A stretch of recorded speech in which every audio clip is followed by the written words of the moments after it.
Bismillahirrahmanirrahim. Assalamualaikum warahmatullahi wabarakatuh. Salam sejahtera. Saya Cikgu Amli bin Kamarudin, SK Tanah Liat, merangkap jurulatih utama untuk pertandingan pertandingan deklamasi sajak, kemerdekaan dan syair adab dan nilai kategori murid peringkat KPM 2020. Jadi insyaAllah pada hari ini kita akan terangkan secara ringkas tentang garis panduan dan syarat pertandingan kedua-dua ini, iaitu sajak dan juga syair. Jadi pertandingan secara dalam talian ini dilaksanakan agar program-program pembangunan adab dan nilai dapat diteruskan lagi pada tahun ini. Baik, seterusnya kategori pertandingan bagi kedua-dua acara yang dipertandingkan, iaitu sajak kemerdekaan dan juga syair adab dan nilai. Penyertaan terdiri daripada murid tahun 1 hingga tahun 6 bagi sekolah rendah, dan juga penyertaan bagi murid tingkatan 1 hingga tingkatan 6 bagi sekolah menengah. Kedua-dua kategori pertandingan tersebut melibatkan semua murid di sekolah rendah dan di sekolah menengah. Oleh itu, murid-murid berpeluang untuk menyertai pertandingan, namun perlu diingat setiap sekolah hanya perlu menghantar satu pertandingan sahaja bagi satu kategori. Syarat umum penyertaan. Jadi untuk menyertai pertandingan ini ada beberapa syarat yang perlu kita patuhi. Antaranya terbuka kepada semua murid sekolah menengah dan rendah KPM, bagaimana saya maklumkan tadi. Kemudian syair dan sajak ini mestilah ditulis dalam bahasa Melayu, bahasa Melayu sepenuhnya. Kemudian oleh sebab pada tahun ini pertandingan dalam bentuk talian, maka hasil tulisan tadi, hasil karya tadi perlulah divideokan dan dihasilkan secara video hasil karya itu. Kemudian mestilah karya yang asli, tidak boleh ada plagiat dari mana-mana hasil karya yang telah sedia ada. Kemudian kena pastikanlah keaslian hasil karya itu sendiri.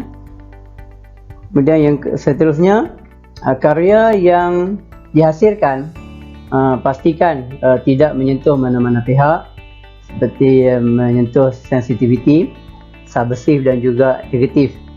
Elakkan menyentuh perkara-perkara berikut. Kemudian yang kelima, perlu mengisi borang penyertaan dan juga pengakuan keaslian karya yang dihasilkan dalam Google Form yang disediakan oleh pihak Orustia. Apapun mana-mana pertandingan, keputusan panel juri adalah muktamad. Itu antara syarat umum penyertaan. Jadi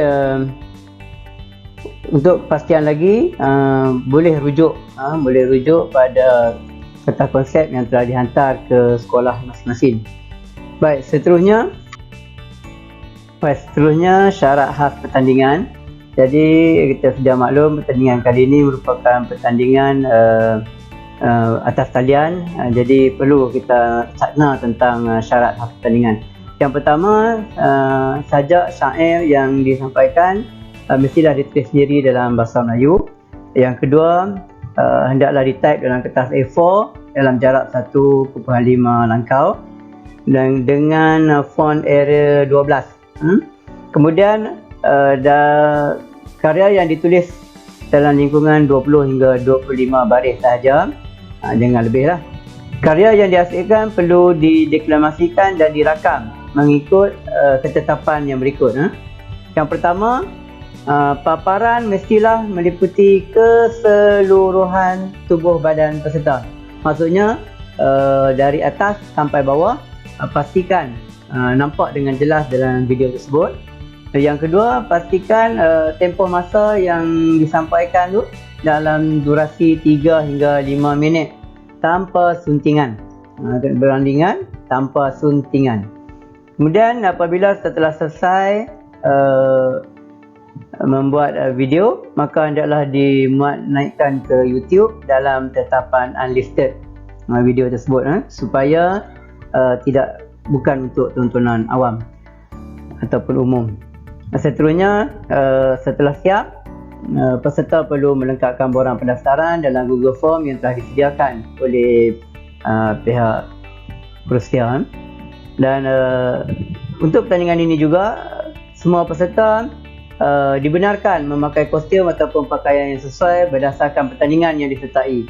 Contohnya pertandingan sajak kemerdekaan, maka pakailah pakaian ataupun kostum yang sesuai dengan tema kemerdekaan. Dan juga syair tentang nilai, adab dan nilai. Pastikan pakaian tersebut juga bersesuaian dengan adab dan nilai yang sedia ada. Dan peserta digalakkan menghafal dalam mendeklamasikan sajak dan syair. Semua peserta perlulah menghafal. Baik, untuk panduan semua peserta, pihak bersedia telah menghantar kertas konsep, di mana dalam kertas konsep itu terdapat sebanyak 28 tema berkaitan dengan sajak dan juga syair untuk pertandingan tersebut. Jadi peserta bolehlah memilih mana-mana tema yang diberi cadangan tersebut untuk menyertai pertandingan ini. Jadi dengan tema-tema yang dipilih itu diharapkan dapat membantu pihak peserta dalam menyertai pertandingan yang akan disertai dalam pertandingan ini. Jadi kita harap penyertaan akan lebih banyak daripada dalam kalangan murid supaya dapat memeriahkan lagi program-program yang kita tawarkan, sama ada di peringkat daerah, negeri maupun TPM. Jadi saya rasa sampai di sini saja. Sekiranya ada kemusykilan boleh rujuk pada kertas konsep yang dihantar ataupun rujuk pada urus setia. Sekian, Assalamualaikum warahmatullahi wabarakatuh.